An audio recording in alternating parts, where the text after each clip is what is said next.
तो नमस्ते प्रणाम हर हर महादेव। कैसन बानी आप सब? आशा करते हैं आप सब अच्छा हो। और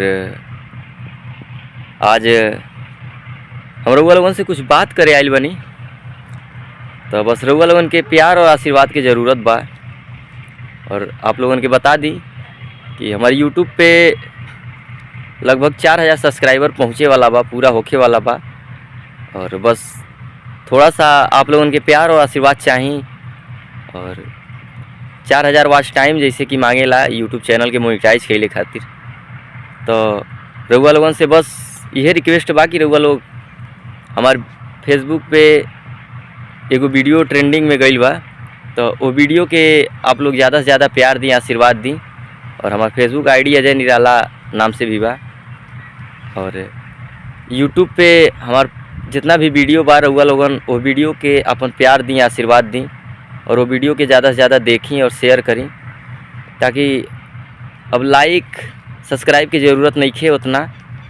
आप लोगन के आशीर्वाद से वो सब पूरा हो गई बा। बस थोड़ा सा वॉच टाइम के ज़रूरी बा। तो रउआ लोगन ज़्यादा से ज़्यादा वीडियो के हमारे देखी और ओके जितना जल्दी हो सके 4000 घंटा इंकरेज कराई, बस यही कहब।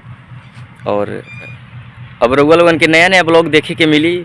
जैसे कि आप लोगन के तो पता बा कि इतनी समय टीम वाला वीडियो नहीं खे बनत, काहे कि जौन भी टीम के मेंबर लोग बा सभी लोग केहू कहीं चल गई बा, केहू कहीं चल गई बा कमाए।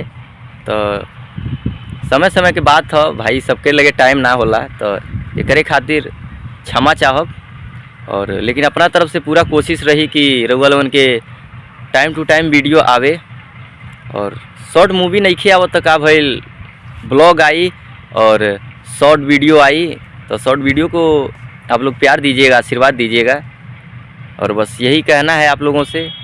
और वीडियो को ज़्यादा से ज़्यादा शेयर करिए। और आप लोग हमारे वीडियो को जितना भी पुराना वीडियो है, जितना भी बहुत सारा वीडियो अपलोड पड़ा है, तो आप लोग उन सभी वीडियो को ज़्यादा से ज़्यादा देखिए और हमारा वॉच टाइम जो है उसको कंप्लीट कराइए और अपना प्यार आशीर्वाद दीजिए। बस यही कहेंगे। चलिए मिलते हैं अगले वीडियो में, तब तक के लिए धन्यवाद।